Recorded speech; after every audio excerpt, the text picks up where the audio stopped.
He said she didn't belong in that office, didn't belong in real estate, didn't belong in sales, didn't belong in a company where people wore $1,000 shoes and laughed at $9 lattes. He looked her up and down with that same smug smile he always wore. The one that said, "You? Here?" But what he didn't know is that she had already walked through worse doors. Hospital doors at 2 a.m. with her daughter in her arms, burning with fever and no insurance. Apartment doors that wouldn't lock. Interview doors where they smiled too much until they saw the stroller behind her. She passed through all deals. Alone, you see. Tiana was a mother, a solo mother to a daughter born with cerebral palsy. And when you raise a child who can't walk or speak without effort, you learn to carry both of you. Tiana didn't ask for pity, she asked for a chance, and when she finally got one, as a junior real estate agent in a big-shot firm downtown, she took it. They didn't make it easy. They gave her the leftover clients, the broken listings, the maybe next year files, sitting dusty in the system. But she worked them.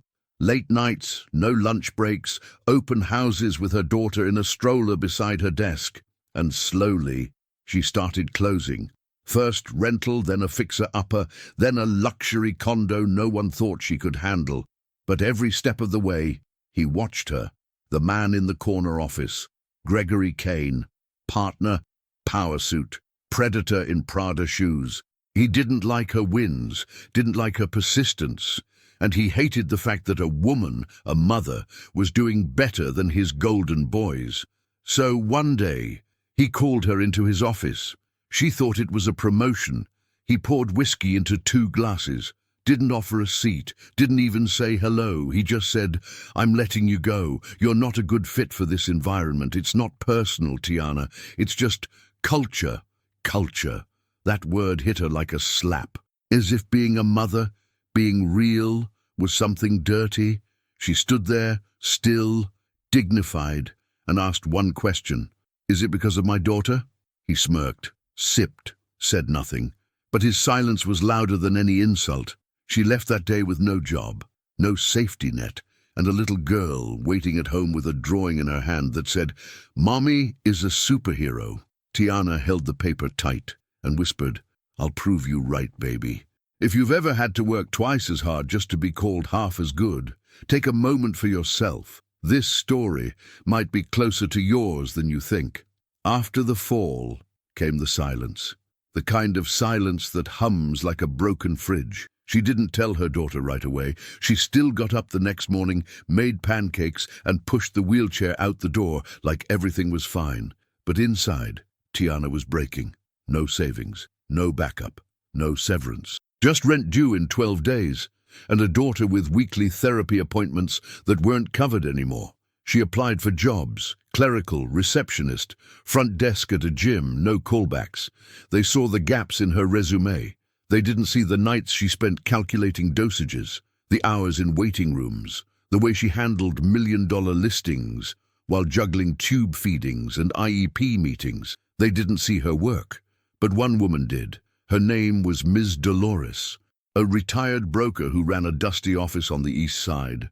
No computers, no glam, just paper folders and a phone from 1998. Tiana met her by accident, trying to rent a smaller apartment. She was honest about her situation, and Dolores, old school and sharp as a nail, said, "You ain't a receptionist, you're a closer. You just need your own keys." Tiana didn't understand, but Dolores slid a business card across the desk. "Come by on Monday. I'll show you how to start your own license. You don't need their approval, baby. Just a printer and a little fire." It was the first open door she'd seen in weeks. So she went. And for the next 3 months, Tiana studied while her daughter slept. She learned contracts between laundry loads. She took the exam with her daughter waiting in the hallway.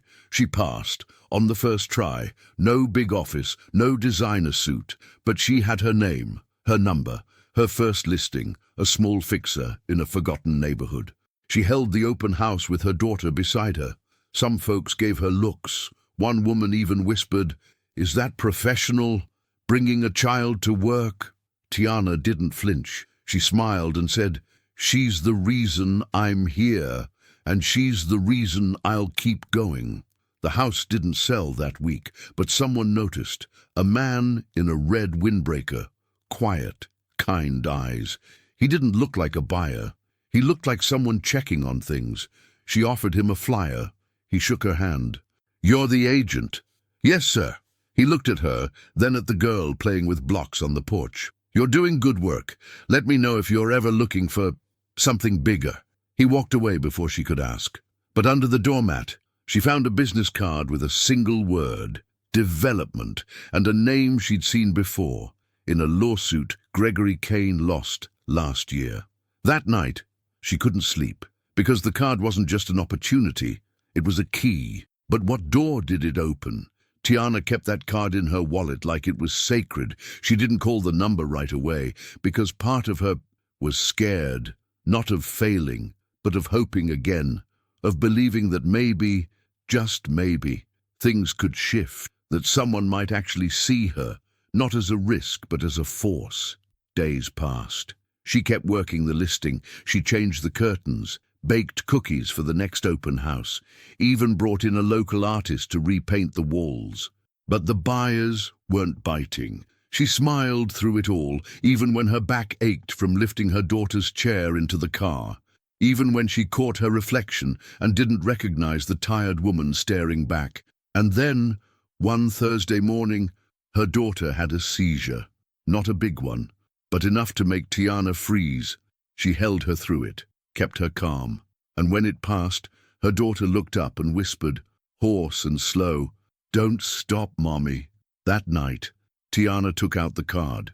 Dialed, a voice answered, not young, not eager, just direct. "This is Reuben." She introduced herself, mentioned the open house. There was a pause, and then, "You still working that listing on Fairview?" "Yes. Come see me tomorrow, 10 a.m. Bring your daughter if you need to." The line clicked. No explanation, no pitch, just a meeting. She almost didn't go. But Friday morning, she put her daughter in the car seat, packed extra meds, and drove across town to a building she'd never noticed before. Glass, steel, and a small brass plaque that said, Riverstone Equity. Inside, the man from the windbreaker was waiting. No suit, no tie, but power sat quiet on his shoulders. He didn't ask for her resume, didn't comment on her child. He just said, "I was raised by a woman like you." And then he laid it out. He'd been watching Gregory Kane's company for years, knew about the lawsuit, the harassment, the NDAs. "You're not the first woman he tried to break, but you might be the first to beat him on her own feet." He offered her a deal, a pilot program, small listings, rough neighborhoods, but with profit sharing and mentorship, a chance to build, not just sell. And he ended with, "You don't work for us, you work with us." Tiana didn't cry. She nodded, took the folder, signed the contract, and walked out with a new fire under her feet. But when she opened the folder later that night, she saw something she wasn't expecting, a property portfolio. And at the very top of the list was the building that housed Gregory Kane's office. It took her 3 days to process it, 3 days of rereading the file, triple-checking the ownership documents, and Googling addresses just to be sure. Riverstone Equity wasn't playing games. They had just acquired the building Gregory Kane's firm operated in, and Reuben wanted Tiana to manage it. It wasn't revenge, it was strategy.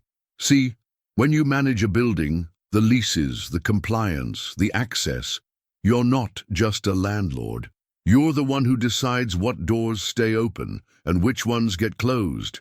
Still, Tiana hesitated. She didn't want to become what Gregory was, didn't want to crush anyone the way she'd been crushed. But then she remembered how it felt to sit across from him, no chair offered, no humanity given, and how many other women he'd likely pushed out, one whisper, one culture fit at a time. So she said yes. She met with the legal team, studied the leasing laws, took her daughter with her to walkthroughs, and on a cool Monday morning, she walked into that building, through the front doors, not as an employee, but as the property manager. The receptionist didn't recognize her. The new security guard opened the door like she was someone important, and just as the elevator dinged, she heard his voice behind her. "Tiana?" She turned. There he was, Gregory Kane, still smug, still expensive, but not quite as tall as she remembered. He blinked twice, as if she were a ghost. "What are you, visiting someone here?" She smiled. "Not exactly." He looked confused. "Then what?" Before he could finish, the building manager walked up with a clipboard. "Ms. Hayes just needs your sign-off on the maintenance schedule." Gregory froze. "Ms. Hayes?" Tiana signed, handed it back. "That's right. I'll be overseeing operations for the property, effective today." He laughed, a little too loudly. "You're kidding? They gave you this building?" She stepped closer, calm. "No, Mr. Kane. I earned it." He looked around, suddenly aware that the world had shifted under his feet. "Well, don't get comfortable. Our firm has a long-standing lease. You can't touch us." She tilted her head. "You're right. Legally, I can't do anything. Unfair." She leaned in, just enough for him to hear. "But I can make sure every woman who walks into this building never feels like I did. And I can make sure you never get to close another door on someone just because she's a mother." He opened his mouth to reply, but she turned, walked into the elevator, and as the doors closed, she caught his reflection.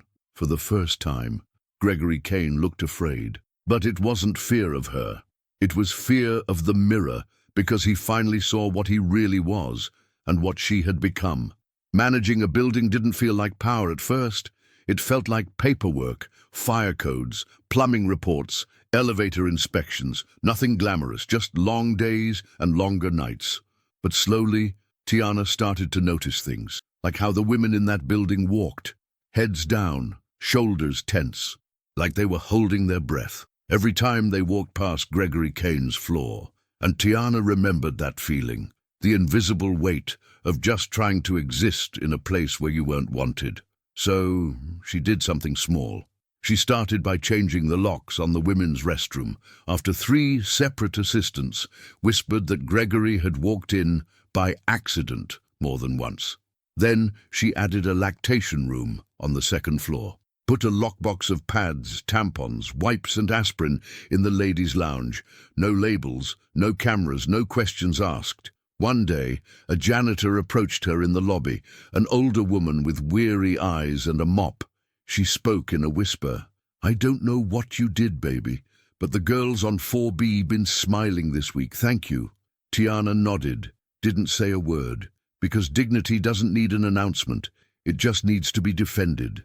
But not everyone liked the shift. Gregory Kane sent complaints. "The tenant experience has changed. There's an unprofessional tone to the building. Some employees feel uncomfortable with your presence." Tiana filed everyone, marked them with the same red stamp, reviewed, no action taken, until one Friday afternoon, she received a different kind of letter, a certified envelope, from Gregory's law firm. Inside was a formal notice. "Your daughter's presence on the premises raises concerns of liability.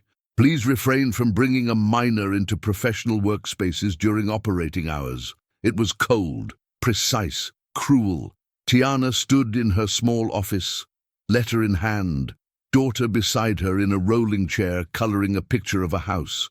And for a moment she felt her throat close, but her daughter looked up, smiled. "This is our office, right?" Tiana knelt down, held her face. "Yes, baby, this is ours." And then she made a decision. The next day she didn't reply to the letter. She posted a memo to the entire building. "Riverstone Equity is committed to supporting parents and caregivers. Children with disabilities are not a burden to be hidden.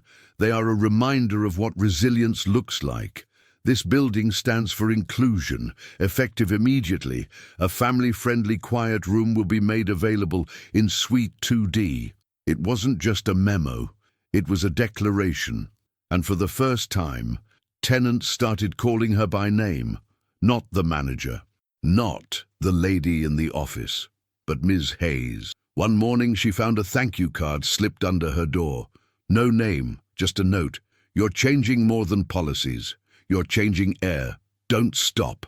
But change always comes at a price, because the very next day, a file disappeared from her locked drawer, a file containing inspection photos that could jeopardize Gregory Kane's lease.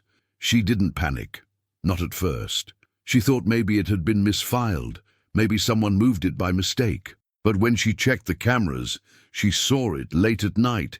Cleaning crew had come and gone, but around 10:47 p.m., a figure walked into her office. Keycard access. No forced entry. The camera caught only the back of his head. Suit jacket, broad shoulders, smooth gait. She knew that walk. Gregory Kane. He'd waited, watched, and walked straight in like he owned the place. And in a way, he still thought he did. She sat at her desk for a long time that night. Not angry, not scared, just tired. Tired of fighting shadows, tired of proving what should be obvious, tired of a world where men like him could do anything and walk away clean. She called security. They said the card was borrowed from an intern. No paper trail, no fingerprints. She filed a report anyway, marked the file as stolen, notified Riverstone. But what she did next wasn't policy. It was personal. She printed copies of every remaining document related to that inspection, laminated them, and posted them one by one in the janitor closets, the stairwells, the copy rooms, not visible, but there. So if anyone ever tried to say it was her word against his, there'd be more than just her voice echoing in the hallway. And then she waited. 2 days, 3, silence. Until one afternoon, a young woman approached her in the lobby, nervous, shaking. An intern. I didn't want to be part of it. He said it was just a favor, that no one would know. Tiana took her hand, gently. Tell me everything, I promise. You're safe now. The girl nodded, and when she opened her bag, she pulled out a USB drive, labeled Kane, recorded calls. Tiana felt her heart stop, but the girl whispered, he recorded everything, even the meetings, even what he said about your daughter. Tiana closed her eyes, because now it wasn't just suspicion, it was evidence, but bringing him down would cost her everything she'd built. She looked at the USB, then at her daughter's drawing still taped to the wall, and in that moment she understood, some doors don't open, you have to kick them down. She picked up the phone, called Riverstone's head of ethics, and said, I need to show you something, but once I do, there's no going back. The USB drive was small, unremarkable, but in Tiana's hand, it felt like it burned. She waited until her daughter was asleep, then closed her office door, plugged it in. There were folders, dates, names, some familiar, some new, and then one audio file, labeled Internal Dismissal Justification, TH. She clicked play. Static. Then his voice. Gregory Kane. Calm. Smooth. Rotten. Look, the optics don't work. She's got a kid in a chair and she's outperforming the junior partners. That doesn't look like hustle. That looks like us failing. Pause. Another voice replied. Legal. Sharp. So we terminate? Kane laughed. Let her go. Say it's culture. Fit.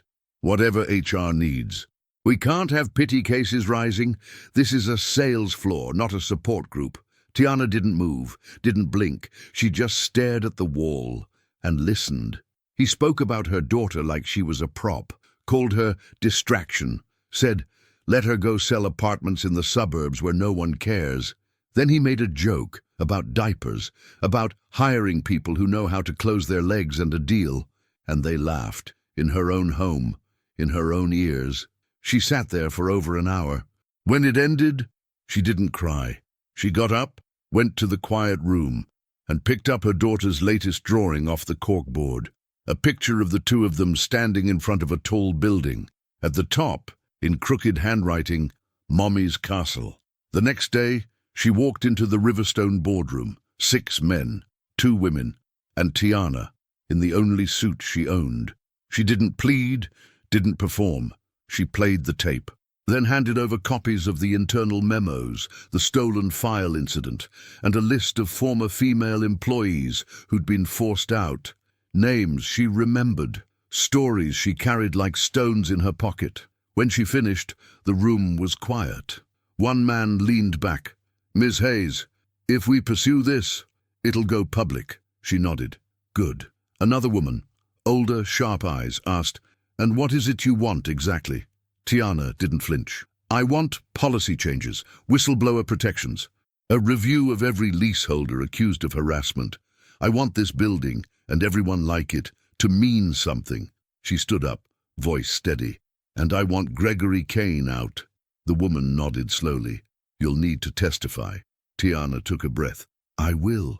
She walked out lighter, but not free, because as she turned the corner, Gregory Kane was waiting, and when he saw her with the folder in her hand, he said only 4 words. You think you've won? But it wasn't the words. It was the way he said them, the warning behind the smile, because predators don't go quiet, they bite when cornered, and Tiana was finally dangerous. The email went out 3 days later, anonymous, no subject line, just a link. Within hours, it hit the press. Real estate exec recorded calling disabled child a distraction in firing decision. It was everywhere, news alerts, social feeds, even morning shows. And though Tiana had nothing to do with the leak, she knew what came next. The vultures.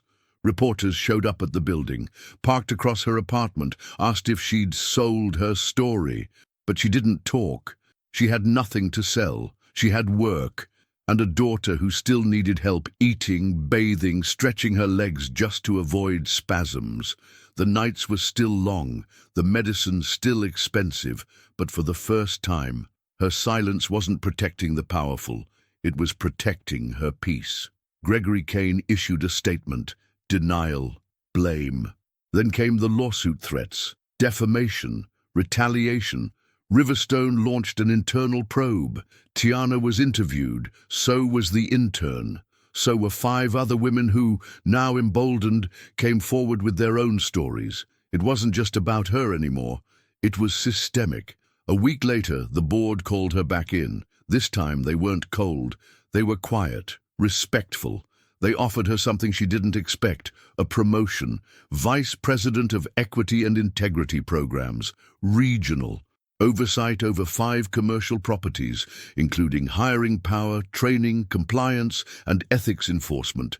And the salary, it would cover her daughter's private therapy 3 times over. She almost said no, because it felt too big, too soon, too far from the ground she fought on. But then she looked at the contract and saw the clause she had helped write, the one that said, no employee shall be penalized for parental status, medical caregiving, or disability accommodation, ever. And just above it, her name, Tiana Hayes. The next day she walked back into the building, her building, and saw a young woman standing by the elevator, holding a child in one arm and a resume in the other. Their eyes met. Tiana smiled, held the door, and said, "You coming in?" The girl hesitated, then stepped forward, and as the elevator doors closed, Tiana whispered, more to herself than anyone else, "You belong here." But just as the peace started to settle, she got a call. Her daughter's school, and the voice on the other end said, "There's been an incident. You need to come right away." The drive felt endless, not because of the traffic, but because of the silence, the kind of silence that sits heavy in your chest and makes your hands tremble on the wheel. When Tiana pulled into the school parking lot, the sun was still bright. Children were still laughing somewhere, but the air around her felt like glass. Inside the front office, the principal stood waiting. Not kind, not cruel, just defensive. There was a disruption during group time. Your daughter got agitated. There was some confusion. Tiana stepped forward. "Is she hurt?" The woman paused. Too long. No visible injuries. But a staff member, Mr. Landry, raised his voice. He wasn't aware of her sensory needs. Raised his voice? Tiana clenched her jaw. Her daughter, who couldn't handle sharp sounds, who flinched when lights flickered, had been yelled at. "Where is she?" They took her to a quiet room. Tiana found her in a corner, curled, silent, holding a crumpled drawing in her hand. Another picture of a house, but this one had a storm cloud over it, rain falling. Tiana knelt beside her. "I'm here, baby." Her daughter didn't speak, just pointed to her ears. Tiana nodded, held her, rocked her, and let the silence speak. That night, after her daughter finally fell asleep, Tiana opened her laptop, pulled up the district complaint form, typed every detail, but halfway through she stopped, because the pain wasn't just from what happened, it was from the pattern, the quiet, exhausting truth that no matter how hard she worked, how high she climbed, the world still wasn't built for children like hers, and no one had her back unless she forced them to. She picked up the drawing from the school floor, pressed it into a notebook, and wrote 6 words beneath it. We deserve better. We always did. The next morning she met with the principal, professional, firm. I'm removing her from this program, effective immediately, and I'm filing a formal ADA complaint, the woman stammered. You're right, but are you sure that's best for her? Tiana stared her down. No, I'm sure that's best for you. Then she walked out, with her daughter's backpack on one arm, and a plan forming in her mind. Because if no one was going to build a safe space, she would. Tiana didn't sleep that week. She was up past midnight most nights, researching, calling, writing, looking into programs for children with complex needs, but the costs were brutal. Private aids, occupational therapy, modified classrooms with trained staff, and the waiting lists? 18 months, 2 years, more. She could afford it now, maybe. But how many mothers, working double shifts, juggling bills, facing eviction, couldn't? And what happened to those children? Who protected them? She remembered the janitor, the whisper, the card under her door, and suddenly, all of it clicked. She picked up her phone, called Ruben. I want to create something, she said, a space for kids like my daughter, a room inside the buildings we work in, not just for therapy, for belonging, for dignity.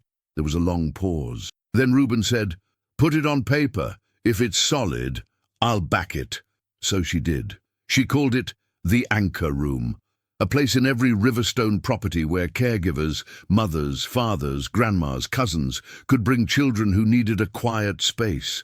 Not a closet, not an afterthought, a real room with light, books, headphones, beanbags, staff trained not to manage behavior, but to understand it. Within a month, she had a pilot site chosen, 1 floor below Gregory Kane's office. Ruben visited the location himself, walked through with her, nodded at the drawings, asked only one question, whose name goes on the door? She almost said no one's, but he smiled. It's time people knew why it exists. So they carved a plaque, simple, silver. And on the first morning it opened, she stood in front of it with her daughter beside her. The ribbon was cut, the room filled with quiet. And the plaque read, The Anchor Room, in honor of Tiana Hayes, and every child who needed a little more time to be understood. She didn't cry. Not then. She waited until her daughter rolled up to the bookshelf, picked out a book on her own, and whispered, Mommy, I like it here. But peace never stays unbothered for long, because as they walked out, Gregory Kane was standing in the hallway, and in his hand was a letter. Stamped eviction notice. He held it like a trophy. Like the paper in his hand could undo everything. Gregory Kane, standing in the hallway like he owned it again, holding a notice of eviction. He didn't smile. He smirked. Lease violation, he said. You can't use tenant space for unapproved childcare operations. Tiana took the letter, read it, then looked him in the eye. That's not what it is. He stepped closer. Doesn't matter what you call it. I've got the bylaws. I've got legal. You're done here. She didn't blink. This building isn't yours anymore. He chuckled, low, mean. Sweetheart, buildings are just paperwork, and I've been doing this a long time.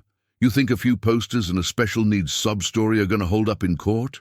Tiana felt something rise in her chest. Not rage, not fear, something older. Resolve. She stepped forward. You forged access logs. You broke into my office. You targeted my daughter. He scoffed. Prove it. She pulled out her phone. Hit play. The audio wasn't loud, but it didn't have to be. His voice echoed down the hallway. This is a sales floor, not a support group. His face drained, but still he reached for cruelty. You leak that, you go down too. You really want your daughter in the news again? You think the world is kind to girls like her? That's when Tiana saw it. Not power, not strength, desperation. He was unraveling. and he wanted to drag her down with him, but she'd already walked through deeper waters. She folded the letter, put it in her purse. "Thanks, Mr. Kane, this will go nicely with the rest of the evidence." She turned to leave, but he called out, "Don't think they'll protect you forever. You're still just a—" She didn't let him finish, because just then the elevator opened, and Rubens stepped out. He saw Kane, saw the letter in her hand, and said nothing, just raised an eyebrow. Kane backed away, mumbled something, and disappeared down the hall. Reuben looked at her. "You good?" She nodded, but something in her chest was still burning, because she knew men like Gregory don't go quietly, they go underground, and then they come back worse. It came in the middle of the week, quiet, official, a surprise inspection from the fire marshal. Clipboard, stern face, unannounced. The anchor room was flagged. Code compliance, occupancy limits, unpermitted construction. It was a game, and Tiana knew who started it, but she played hers just as well. She offered the marshal tea, walked him through the space, showed receipts, paperwork, stamped approvals from city zoning. He checked boxes, took notes, asked questions, but then he paused by the bookshelf, picked up one of the weighted blankets. "My niece uses one of these," he said. "She's non-verbal. This would have helped her a lot." He folded it gently, and when he left, he said one thing: "I won't find what they want me to find." Tiana exhaled, but the attacks didn't stop. A week later, an anonymous complaint accused her of financial misappropriation. Another claimed she used company funds for personal gain. The audits began, emails requested, receipts pulled, hours questioned. She was told to cooperate fully, and she did.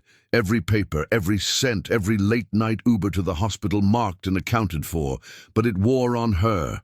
The weight, the whisper that no matter how clean she played it, she was still one mistake away from collapse. Then, on a cold Thursday morning, her daughter woke up screaming, legs twisted, muscles clenched, a full-body spasm. Tiana rushed her to the hospital, held her hand through hours of silence and wires and waiting, and when the nurse finally let them go, she had a parking ticket on the windshield because life doesn't stop for grief, not even for mothers who are breaking. Back at home, she made soup, sat on the floor beside her daughter's chair, and whispered, "I don't know if I can keep doing this, baby." Her daughter looked at her, eyes glazed with meds, but full of something stronger than sleep, and she whispered back, "You always do."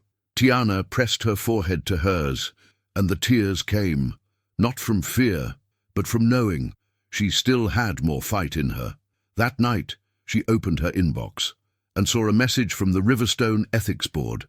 Subject line, "Final hearing, Kane allegations. Request for formal testimony." It would be public, it would be brutal, and it would be her word against a man backed by decades of power. She stared at the screen, then turned to the bookshelf, pulled out her daughter's first drawing, the superhero one, pinned it to the wall, and clicked, "Confirm attendance." The hearing was held in a downtown conference center. Glass walls, long tables, microphones, lawyers. She didn't bring her daughter, not because she was ashamed, but because some battles a mother has to fight alone. Riverstone's board sat in front, Kane's legal team sat to the right, Tiana sat in the middle, a single chair, no nameplate, just her truth, and the weight of every woman that had ever been silenced in a glass room like this. They asked questions, procedures, dates, emails, recordings. She answered them all, calm, measured, firm. But when they asked why she believed Kane had targeted her, she didn't talk about jealousy or numbers or even the leaked tape. She said, "Because I'm a mother." The room paused. She continued, "Because I left work early for doctor appointments, because I said no to late-night drinks, because I didn't fit the image he wanted at the front of the firm, because I reminded him that women can succeed on our own terms." She placed the drawing her daughter made on the table. "This is the reason I work. This is the reason I stay standing." There was silence, but not empty silence, heavy silence. And then came Kane's rebuttal. He didn't speak first. His lawyer did, called her emotional, said she had a personal vendetta, suggested her recordings were selectively edited, called the Anchor Room an unauthorized vanity project. But then they let Kane speak, and he smiled, that same old smile. I've hired dozens of women, promoted several. This is not about gender, it's about performance. Ms. Hayes, she couldn't handle the pace. And instead of owning that, she's playing victim. He turned to the board. Are we really going to tear down a 20-year career over one disgruntled employee? But something shifted in the room, because a hand went up, then another, and another. Former employees, women, they'd come, they'd shown up, not for revenge, but for truth. One by one they told their stories, of insults, of firings, of comments whispered behind closed doors. Kane tried to interrupt, but the board let them speak, and when they finished, he looked small, not just defeated, exposed. The chairwoman stood, her voice calm. Mr. Kane, pending final review, your access to Riverstone properties will be suspended, your firm's lease will be re-evaluated, and we will recommend your removal from industry leadership boards. Kane stood up. You'll regret this, all of you. But no one answered. Because justice doesn't scream, it just closes the door behind you. Tiana stepped into the hallway, shaking, not from fear, from release. But just as she caught her breath, her phone rang. Unknown number she picked up, and the voice said, Ms. Hayes, we have an offer for you. It's about a building. She met them in a quiet office uptown. 2 black women in suits, sharp, focused, kind. They weren't just developers, they were owners, and they'd been following her story. One of them leaned in. We bought the building Kane's firm operated in. He was trying to sell it off in pieces to cover his legal fees. Tiana blinked. The other woman smiled. We think someone like you should help us run it, not as a manager, as a partner. Tiana sat still. They pushed a folder across the table. Inside, a deed, joint ownership, equity stake, voting rights, and a key. An actual physical key, silver, weighty, worn around the edges. We call it poetic, one of them said. He fired you from that building, and now you co-own it. Tiana looked down. She didn't cry. She just breathed, deep, slow, because it wasn't about revenge. It was about returning with power. That week she went back, walked into the lobby. Tenants stared, some smiled. A few clapped quietly. She rode the elevator up, past Kane's old floor, now empty, and into the office she chose for herself. It wasn't the biggest, but it had light and space for a wheelchair to turn easily. Her daughter came with her that day, rolled in, looked around. Is this where you work now? Tiana smiled. No, baby, this is where we lead. She placed the key on the desk, a symbol of every woman who'd been locked out and every door she refused to let stay closed. But just as she settled in, her phone buzzed. Another message, this time from a woman she'd never met, a single mum, out of work, scared. The message said, I heard what you did. Do you think there's a place for someone like me? Tiana read it twice, then typed back, there always was. We just had to build the door. But before she could press send, her daughter reached over and hit the key herself. Message sent. The building opened early that morning. Quiet. Golden light across polished floors. The hum of a city waking up. Tiana walked in alone. Not as staff, not as a guest. As owner. She wore her daughter's favorite scarf. The blue one with tiny suns on it. And on her wrist, a bracelet made of old office keys. Bent, faded, retired. She walked the halls one last time. Past the janitor closet where she used to cry, past the elevator that never came fast enough when she was late, past the office where Gregory once told her she didn't belong, and now belonged to a non-profit run by single mothers who specialized in housing support. She opened the conference room. There were women waiting, some in suits, some in scrubs, some with babies strapped to their chests, all of them ready. Because she had started something. The Anchor Room wasn't just a room anymore. It was a network. 15 buildings, 5 cities. Hundreds of children now had a place to be safe because one mother refused to sit down when she was told to. Tiana stood at the front. No microphone, no script, just her voice. I was told I didn't belong, that I was too much, that motherhood made me weak. But the truth is, being a mother made me powerful, because when you fight for your child, you learn how to fight for 1,000 more. The women clapped, softly at first, then louder, not for applause, but for recognition. Later that night, Tiana came home, kicked off her shoes, sat with her daughter on the couch. They watched cartoons, shared a blanket, and when her daughter fell asleep, Tiana looked over at the fridge. There was a drawing pinned there, the final one. A house again, tall and steady, but this time the door was wide open, and inside dozens of stick-figure women holding hands.